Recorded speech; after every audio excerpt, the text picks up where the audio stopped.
İşareti de bu para. Jalal pun menjawab, maafkan kami sultanku, karena kami tidak bisa melindungimu. Aku siap diberikan hukuman. Namun sultan berkata, kamu tidak memiliki kesalahan apapun. Semuanya memang telah diatur dengan baik. Peluru yang ditembakkan datang dari prajurit kita.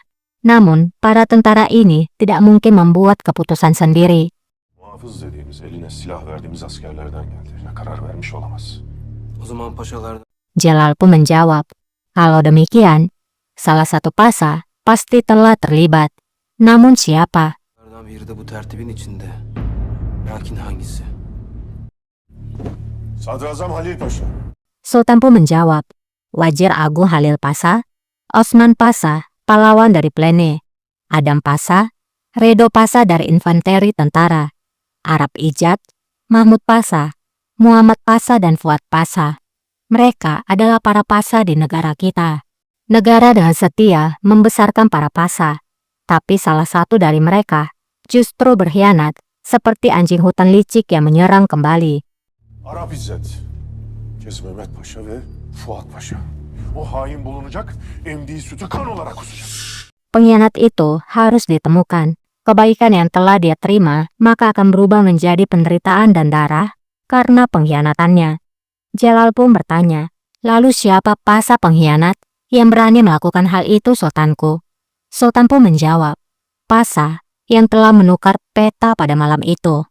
Haritaları kim değiştirdiyse. Tidak lama Tasin masuk. Tasin mengabarkan bahwa Mahmud Pasa ada di sini. Sultan pun lalu mengizinkannya untuk masuk. Buyursunlar. Kita beralih dulu ke Vienna. Hezral telah berada di kantornya. Wanita pekerjanya pun nampak mengobati luka pukul di kepala Hezral. Karena Hezral yang merasa kesakitan, wanita itu pun bertanya, apakah itu sakit? Hezral menjawab, tidak ada yang lebih menyakitkan dari kegagalan yang dilakukan Hiram. Jadi kita akhirnya tahu, pria pembunuh itu bernama Hiram. Wanita itu pun bertanya, apakah kamu terjatuh dari tangga? Hezral menjawab, ya, aku terjatuh dari tangga. Menurutmu, apakah semuanya sudah berakhir? Tiba-tiba pintu diketuk. Sence her şey bitti mi? Pekerja pria itu kemudian berkata, Nona Sarah, ada paket untukmu.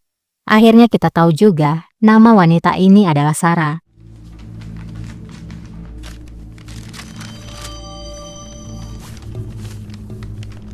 Sarah lalu membuka paketnya. Ada kotak yang berlambangkan bintang di sana.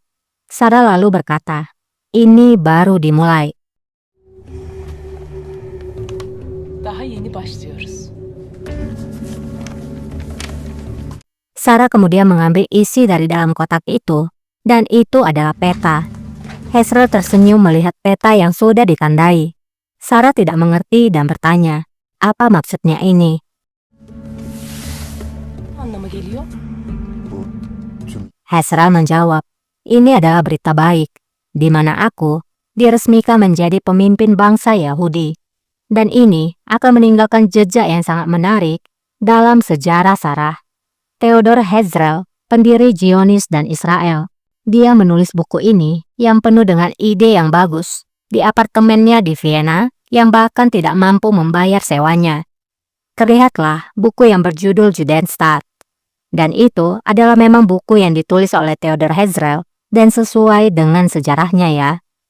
Theodor Herzl, Siyonizmin ve İsrail'in kurucusu.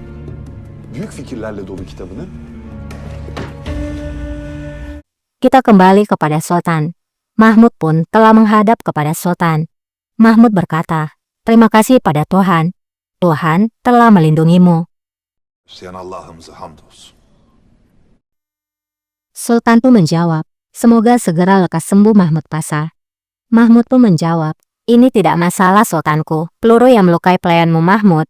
Apa yang kulakukan di tengah semua kekacauan itu akan menjadi seperti medali kehormatan bagiku sepanjang hidupku. Önce şeref madalyası olarak göğsünde taşıyacaktır. Kadir'in sıktığı kurşunun önüne kimse geçemez. Sultan pun menjawab, Pasa, kamu tidak bisa lari dari tembakan yang memang sudah ditakdirkan. Faktanya, Jika peluru itu bukan ditakdirkan untuk kita, maka tidak ada seorang pun yang akan bisa menarik pelatuknya. Mahmud pun kemudian bertanya, "Sultanku, apakah pria pembunuh itu telah berbicara? Apakah sudah ditemukan siapa dalang di balik semua ini?" Sultan pun menjawab, "Pelakunya sudah jelas." Mahmud pun menjadi tegang, kemudian menjawab, "Benarkah?" Öyle mi?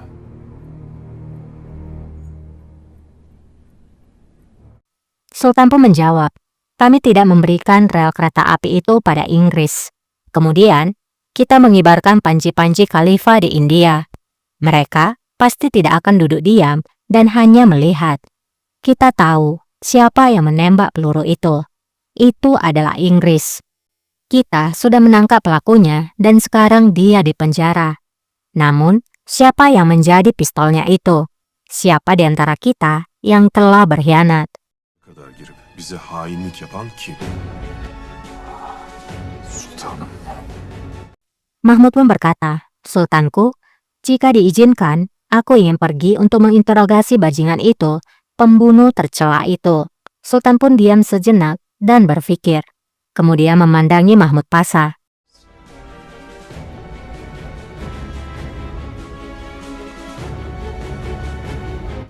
Namun akhirnya Sultan mengizinkannya. Sultan juga menyuruh Jalal untuk ikut bersama Mahmud.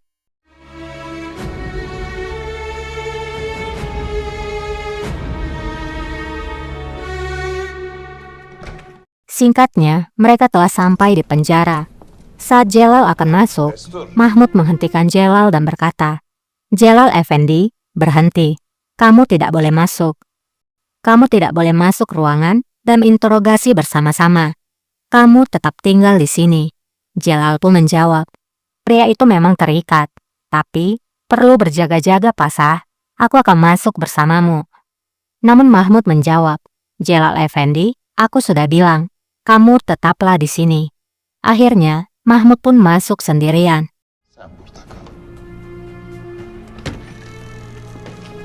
Saat di dalam, inilah yang dilakukan oleh Mahmud.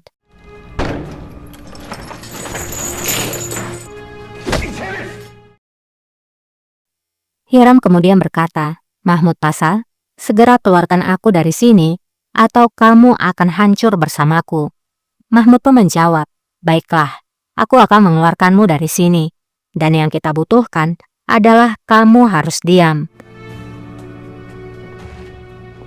Çıktıktan sonra Ketika kamu keluar dari sini, pergilah ke Tokatlian Hotel. Berhati-hatilah dan jangan berbicara pada siapapun. Kami akan menghubungimu langkah demi langkah.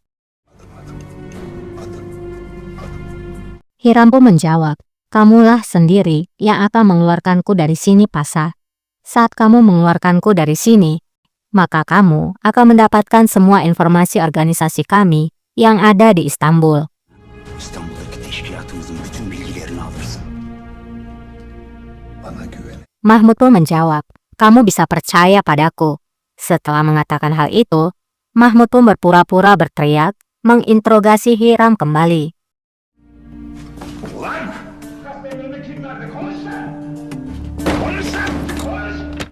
Jalal yang mendengar kegaduhan di dalam, ia pun segera masuk. Jalal kemudian berkata, "Pasha, Sultan bilang tidak boleh menyentuhnya." Hiram pun juga berakting. Sultanımızın emridir, dokunamayız. Akıllı ol, yoksa senin ölümün be. Mahmud kemudian berkata, "Lihatlah aku iblis, hati-hati dengan tindakanmu. Kalau tidak, kamu akan mati di tanganku." Ya, Mahmud memang paling jago kalau acting. Paşam, paşam. Paşam sakin olun. Seser.